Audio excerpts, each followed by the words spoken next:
¿Qué tal, hermano? Le saluda a su hermano católico y misionero William Suárez. Y bueno, en esta oportunidad yo hago este video para hacerle una refutación a nuestro hermano que es un pastor adventista llamado Rafael Díaz, el cual ha hecho una publicación que él dice de que la Iglesia Católica es una secta, pero no una secta cristiana, sino una secta satánica. Bueno, aquí Bueno, vamos allá. El pastor en su publicación dice que la Iglesia Católica es una secta satánica con combinación de paganismo con cristianismo. Además, él habla que toda la causa de esta fusión entre paganismo y cristianismo fue a causa del papado en el siglo VI, es decir, a partir del año 500 en adelante. Pero el hermano se equivoca en ciertos puntos. Primero, yo me imagino de que el hermano pastor tira esto gracias por la supuesta idolatría que muchos protestantes dicen que la Iglesia Católica tiene. Entonces, ¿cuál es el problema aquí? De que mucho antes del siglo VI, eso fue a partir del año 250 en adelante, cuando ya estaban las catacumbas de los primeros cristianos. Por eso el hermano realmente no puede decir de que la idolatría comenzó a partir del siglo VI, o sea, ya es un grave error y falta de conocimiento de la historia. Segundo, el papado tampoco nació en el siglo VI. ¿Por qué? Porque recordemos que en el año 382, en el Sínodo Romano, el Papa San Dámaso I, junto con la ayuda de los demás obispos y con la ayuda del Espíritu Santo, crearon los 27 libros que actualmente están en el Nuevo Testamento. Ojo, para que no me malinterpreten, ya esos 27 libros ya habían sido escritos a partir de el año 60 hasta el año 95. Y el Papa Dámaso I fue quien dio la orden de vayan a Éfeso y traigan la carta a los Efesios, vayan a Filipo y traigan la carta a los Filipenses, etc. Entonces, ya con los 27 libros del Nuevo Testamento, le recuerdo a usted, hermano pastor Rafael Díaz, de que usted carga la Biblia, posiblemente de 66 libros, pero esa Biblia la compiló la Iglesia Católica en el año 382. Por eso realmente usted no puede hacer esa confirmación, que sería un grave error. Ahora, lo siguiente que habla el pastor en su publicación es que habla que la mezcla que hubo entre paganismo y cristianismo fue a causa de la apostasía. Para esto cita segunda de Tesalonicenses capítulo 2 versículos del 1 al 3. Pero lo malo es que aquí el pastor se come el contexto. ¿Qué es un contexto? Lo que está antes y lo que está después de un texto. Porque si este mismo segunda de Tesalonicenses capítulo 2, desde el versículo 1, no hasta el versículo 3, sino hasta el versículo 12 aproximadamente, vamos a encontrar de que lo que verdaderamente está hablando Pablo es una secta o espíritus engañadores, como dicen en otras partes de la Biblia. Ahora, lo malo de nuestros hermanos es que lamentablemente no saben qué es una secta. Vamos a ver qué dice el diccionario acerca de esto. Secta es una comunidad religiosa que se aparta de otra dentro de la que estaba. ¿Qué quiere decir esto? De que, bueno, aquí prácticamente el pastor cavó su propia tumba. ¿Por qué? Porque recordemos de que los adventistas no son ninguna iglesia, sino una secta. ¿Por qué? Recordemos de que los adventistas del séptimo día se separaron de la iglesia católica. Y aquí va lo interesante. La iglesia adventista fue fundada por Elena de White, es decir, un hombre, el 21 de mayo de 1863. Ahora imagínense eso, 21 de mayo de 1863, 1830 años después de que Cristo haya resucitado. Increíble. Y bueno, otros datos acerca de la iglesia adventista, sabemos que su fundadora es Elena de White Y ahora, ¿por qué nació la iglesia adventista? Bueno, si nosotros revisamos la historia, Elena de White, la actual fundadora de la iglesia adventista, es, ella fue como una, por decirlo así, una de las estudiantes del líder del movimiento millerista, cuyo líder era William Milner.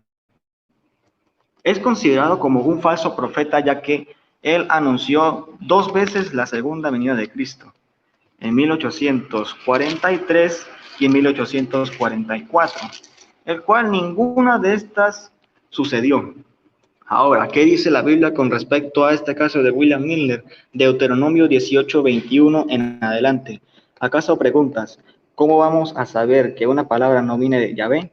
Si algún profeta habla en nombre de Yahvé y lo que dice no sucede, tú sabrás que esta palabra no viene de Yahvé. El profeta habrá hablado para jactarse y no le harás caso. Y aquí ya prácticamente la Biblia ya condena a William Milner como un falso profeta. Ahora, ¿qué pasó después? Elena de White entonces se separó de ese movimiento millerista y junto a otros 2 personajes cuyos nombres ahorita mismo no los recuerdo, fundaron la iglesia adventista. Esta iglesia más que todo nació por la segunda venida de Cristo, de ahí su nombre, Adviento, que significa venida. Y es que yo tengo esta gran familiaridad con los adventistas, de que yo siempre les digo que los adventistas y los testigos de Jehová son sectas religiosas hermanas. ¿Por qué? Porque si también nos regresamos a la historia del movimiento millerista, vamos a ver de que Elena de White y el fundador de los testigos de Jehová, Charles T. Russell, eran en pocas palabras, por decirlo así, los alumnos de William Milner. Ambos se separaron, Elena de White por su lado, Charles T. Russell por su otro lado. Y lo más curioso es que los testigos de Jehová y los adventistas tienen falsas doctrinas similares, como por ejemplo la de los alimentos prohibidos o la inmortalidad del alma. Y ahí hay muchas otras. Y también recordemos de que Elena de White también quiso profetizar que el Papa era la bestia por su título Vicario Filii Dei, cuyo en la numerología nos va a dar 666. Pero recordemos de que ese no es el título del Papa. En ninguna parte de lo que son el título del Papa, Vicario Filii Dei. Al contrario, vamos a encontrar Vicarius Christi, cuya traducción sería Vicario de Cristo. Y en la numerología no nos va a dar 666. Pero lo más importante de todos es que Elena de White, el mismo nombre de ella, sí da 666. Ellen Gould White da la marca de la bestia. Nos acusan de lo que ellos son. Entonces esa ya es la cruda realidad. Bueno, continuamos con la publicación de el hermano Rafael Díaz. También nos acusa por secta por algunos puntos doctrinales. Estos son, por ejemplo, la santidad del día domingo. ¿A qué me quiero llegar a esto? De que para nosotros los católicos y protestantes de otras denominaciones, el domingo sea el día del Señor, como nosotros sabemos de que los adventistas dicen que el día del Señor es el sábado. Entonces, bueno, lo malo es que, bueno, yo como católico, yo admito de que en el Antiguo Testamento hay más de una cita donde mandan a guardar el sábado, pero solo en el Antiguo Testamento. ¿Por qué no en el Nuevo Testamento en adelante? Porque eso no existe. Y recordemos de que en el Antiguo Testamento los cristianos aún no existían, era el pueblo judío. Y recordemos de que los judíos eran quienes verdaderamente guardaban el sábado. Recordemos, porque si nos vamos a Levítico 25, del 1 al 4, vamos a ver de que los judíos tenían otra forma de guardar el sábado muy distinta a la que los adventistas usan. Entonces, solamente le voy a dejar un solo versículo de la Biblia para demostrar que el domingo es el día del Señor. Apocalipsis 1:10. Claro, no lo voy a leer en español, sino más bien en el griego. ¿Por qué me voy más al griego que al español? Bueno, la palabra griega que se utilizó para Día del Señor en Apocalipsis 1:10 es Kyriaki Imera, cuya traducción al español significa día domingo. ¿Y cuál es el significado de Kiriaquí? Día perteneciente al Señor. Bueno, continuemos. Aquí el hermano también nos habla acerca de otra doctrina supuestamente falsa, la oración por los difuntos, cosa que también es muy, muy falso. ¿Por qué? Porque bueno, la Biblia también tiene unos versos bíblicos donde afirma la oración por los difuntos. ¿Cuáles son? Bueno, solamente voy a dar uno para no darles tantos y para no hacer tan largo este video. Segunda de Macabeos, capítulo 12, versículo de 39 en adelante. Muchos protestantes me pueden decir que ese libro es apócrifo que no es usado, pero ellos no saben, el mismo San Pablo utilizó ese libro. Le voy a dejar como tarea de que revisen primero Hebreos 11:75 y lo comparen con Segunda de Macabeos, capítulo 6, versículo 18 y capítulo 7, versículo 42. Otra falsa doctrina que también habla el pastor es acerca también del bautismo infantil, de que eso no es bíblico. Bueno, no solamente él, sino también muchos protestantes. Para esto también cita Marcos 16:16. Lo pueden buscar en uno de sus videos, cuyo canal del pastor se llama Apología Adventista. Bueno, él quiso refutar al padre Luis Toro y también le sacó Marcos 16:16. Pero lo malo es que el pastor se come lo que es el contexto histórico de este evangelio de San Marcos. Y esto también se lo comen muchos protestantes, que ese es el grave error de ellos. Nunca toman en cuenta el contexto histórico de una cita.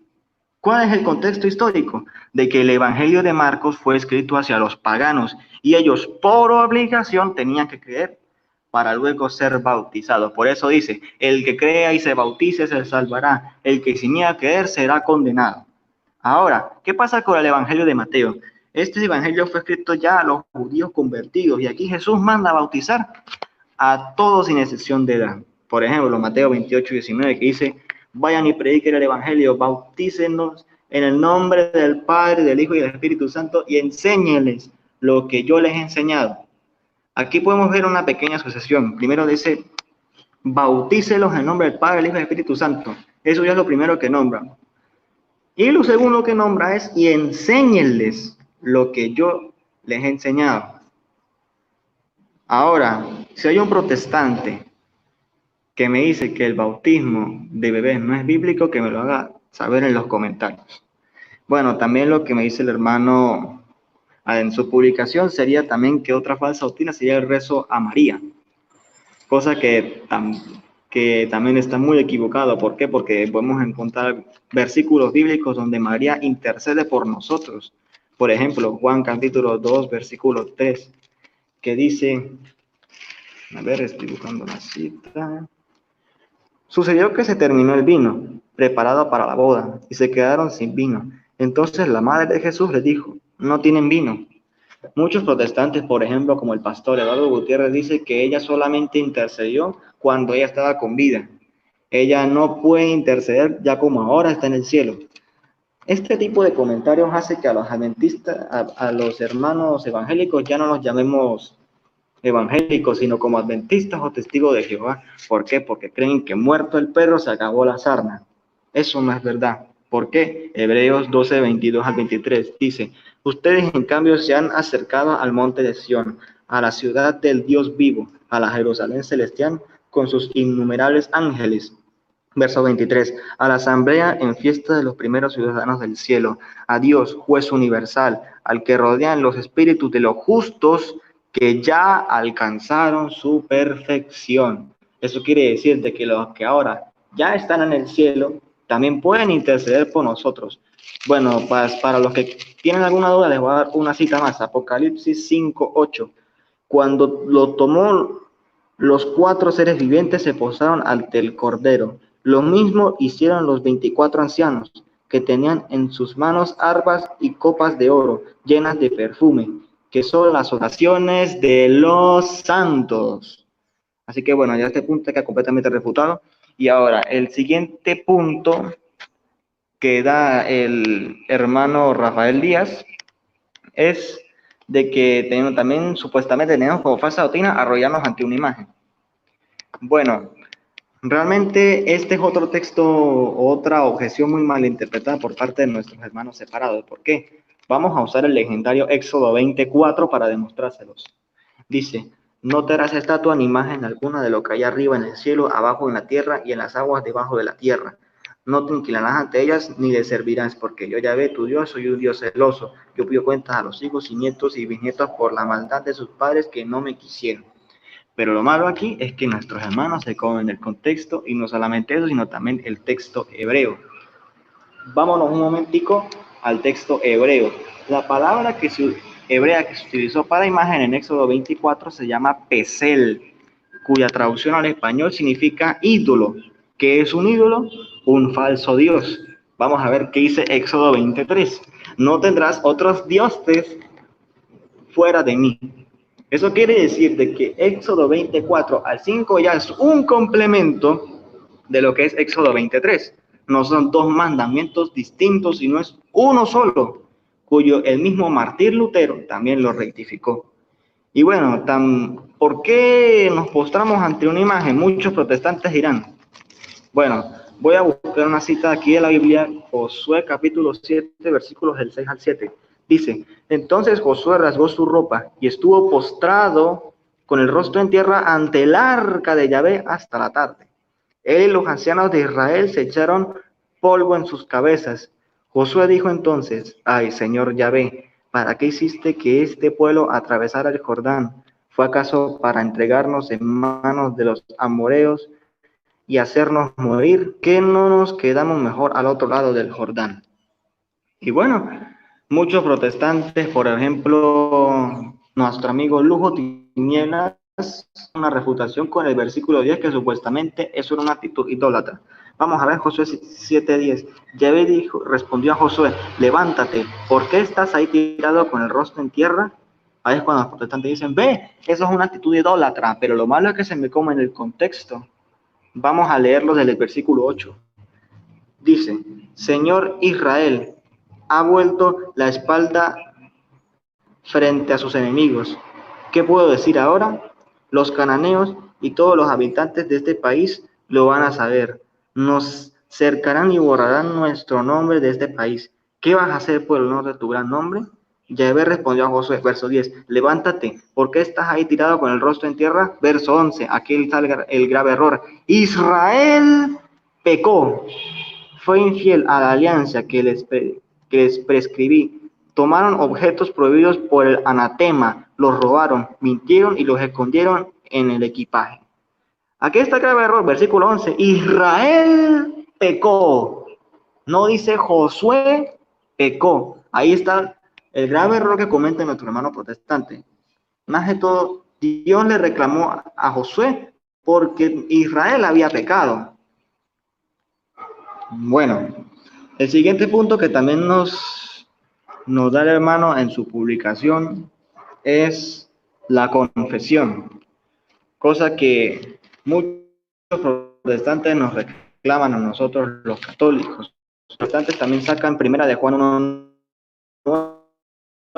pero si confesamos nuestro, Él, que es fiel y justo, nos perdonará nuestra piedad de toda maldad.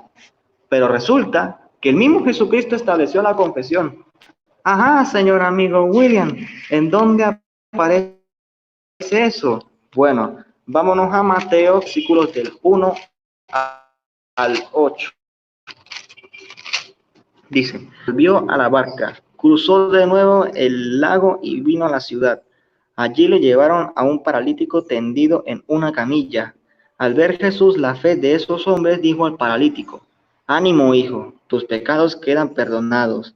Algunos maestros de la ley pensaron, qué manera de burlarse de Dios. Pero Jesús, que conocía sus pensamientos, les dijo, ¿por qué piensan mal? ¿Qué es más fácil decir? ¿Quedan perdonados tus pecados? O levántate y anda. Aquí está la clave, verso 6. Sepan pues que el Hijo del Hombre tiene autoridad en la tierra para perdonar pecados. Entonces dijo al paralítico, levántate y toma tu camilla y vete a casa. Y el paralítico se levantó. Aquí está la gran parte, verso 8. La gente al ver esto quedó muy impresionada y alabó a Dios Y ahora quiero que escuchen esto. Vamos a ver si el Hijo del Hombre se refería a Cristo o a los hombres en plural. Repito el verso 8. La gente al ver esto quedó muy impresionada y alabó a Dios por haber dado tal poder a los hombres. Habla en plural, es decir, que también los hombres tienen poder en la tierra para perdonar pecados. Ahora, la gran pregunta es, ¿la Biblia se contradice?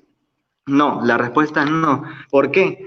Vamos a Juan 20:21. Dice, Jesús les volvió a decir, la paz esté con ustedes, como el Padre me envió a mí, así los envío yo a ustedes. Verso 22, así, aquí está la clave. Dicho esto, sopló sobre ellos y les dijo, reciban el Espíritu Santo.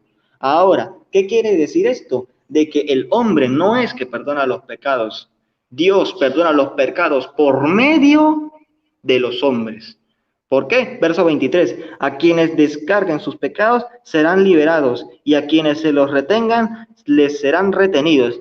O en otras traducciones también dice, a quienes les perdonen los pecados les serán perdonados y a quienes se los retengáis les quedarán retenidos. Y bueno, ya con esto queda claro la confesión. Ahora vamos por el último punto doctrinal que el hermano también nos dijo acerca de el celibato. Bueno, como muchos protestantes, por ejemplo, como Gary Lee, también critican este punto también de la Iglesia Católica. ¿Por qué los sacerdotes no se casan? Bueno, para esto sacan Génesis capítulo 2, versículo 18, que dice, dijo Yahvé Dios, no es bueno que el hombre esté solo, voy a hacerle un auxiliar a su semejanza. Pero lo malo es que este texto está hablando en singular. Aquí no está diciendo que todos los hombres se tengan que casar. Y bueno, ya sabemos que está hablando en singular y está hablando de Adán. Ahora, ¿dónde está el celibato en la Biblia? Bueno, antes de pasar, voy a ir a Primera de Corintios capítulo 7, versículo 2, que este también lo usa el hermano Danito Tocayo. Pero no ignoren la finalidad del sexo. Por eso, que cada hombre tenga su esposa y cada mujer su marido. ¿Cuál es el problema aquí? El contexto. Porque él me va a leer el verso 2, pero no me va a leer el verso 1. Vamos para allá a ver qué dice el verso 1. Ustedes me han escrito sobre varios puntos. Es cosa buena que un hombre no toque a mujer alguna. Verso 7. Me gustaría que todos fueran como yo, pero que cada uno recibe de Dios su propia gracia. Unos de una manera y otros de otra manera. Verso 8, aquí está la clave. A los solteros y a las viudas les digo, que estaría bien que se quedaran como yo. Verso 27, tienes obligaciones con una mujer, no intentes liberarte. No tienes obligaciones con una mujer, no busques esposa. Verso 32, yo quisiera verlos libres de preocupaciones. El que no se ha casado se preocupa de las cosas del Señor y de cómo agradarle. No así con el que se ha casado, pues se preocupa por las cosas del mundo y de cómo agradar a su esposa. Claro, este verso del 32 al 33 explica lo de lo más que todo el verso 33, que dice, el que no se ha casado se preocupa por las cosas del Señor. Verso 34, que aquí está más que todo lo de las monjas. De igual manera, la mujer soltera y la virgen se preocupa por el servicio del Señor y de ser santas en su cuerpo y en su espíritu, mientras que la casada se preocupa de las cosas del mundo y de cómo agradar. Recordemos de que las monjas hacen votos de castidad ante el Señor, y eso se ve reflejado aquí en Primera de Corintios 7:34. Verso 35. Al decirles esto no quiero ponerles trampas, se lo digo para su bien, con miras a una vida más noble en la que estén unidos al Señor. Ojo, recordemos que esto lo del celibato es opcional, no es una obligación. Verso 38 y siguientes. Así pues, el que se casa obra bien, y el que no la casa obra mejor. Así que ya tenemos una buena respuesta por medio del apóstol Pablo. Verso 39. La mujer está ligada a su marido mientras éste vive, pero si se muere, queda libre y puede casarse con quien desee, siempre sea un matrimonio cristiano. De todos modos, será más feliz si permanece sin casarse. Este es mi consejo. Ojo, un consejo. Y creo que yo también tengo el Espíritu de Dios. Voy a dar una cita más, por si tienen alguna duda, que sería Mateo capítulo 19, versículos del 9 al 12. A ver, Mateo 19. Dice, yo les digo, el que se divorcia de su mujer fuera del caso de unión ilegítima y se casa con otra, comete adulterio. Los discípulos le dijeron, si esta es la condición del hombre que tiene mujer, es mejor no casarse. Jesús le contestó, no todos pueden captar lo que acaban de decir, sino que hay aquellos que han recibido este don. Muy importante, que han recibido este don. Verso 12. Hay hombres que han nacido eunucos. ¿Qué quiere decir eunucos? Hombres incapacitados para el sexo. Otros fueron mutilados por los hombres. Y aquí va la parte más importante. Hay otros todavía que hicieron tales cosas por el reino de los cielos.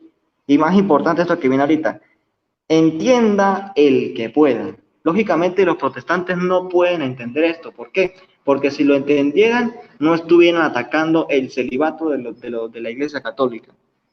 Y bueno, ahora para dejarle bien en claro de que la Iglesia Católica es una iglesia y no es una secta, vamos a dejarle esto como tarea al pastor. Mateo capítulo 16, versículos del 12 al 19.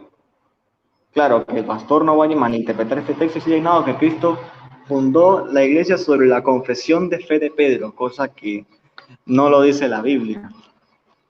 También pues le voy a dejar como tarea a Juan 21 del 15 al 17 que dice el hermano, no, pero dice, si usted lee primera de Pedro 5 del 1 al 2, vamos a ver muchos papas. Bueno, vamos a leerla. Primera de Pedro capítulo 5 versículo 2 dice, y ahora me dirijo a sus ancianos, dado que yo también soy anciano y testigo de los sufrimientos de Cristo, y espero ser partícipe de la gloria que me ha de manifestarse. Apacienten el rebaño de Dios cada cual en su lugar. Cuídenlo, no de mala gana, sino con gusto, a la manera de Dios. No piensen en ganarse, sino hágalo con entrega generosa. Lo malo aquí es que nuestro hermano se come el contexto. ¿Cuál es ese contexto? Bueno, que lo que verdaderamente está hablando Primera de Pedro 5, del 1 al 2, es de los obispos, no de otros papas. ¿Cómo lo sabemos? Hechos 20:28 dice, cuiden de sí mismos y de todo el rebaño, que el Espíritu Santo los ha puesto como obispos, o sea, supervisores, muy importante esta parte, pastoreen la iglesia del Señor que él adquirió con su propia sangre. Entonces aquí el apóstol Pedro le está hablando es a los obispos.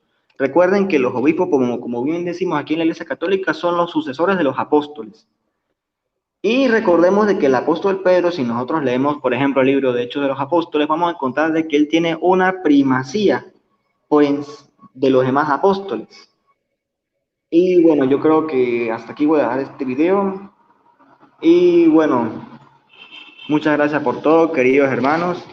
Que Dios me los bendiga ricamente y que tengan una feliz semana. Dios los bendiga.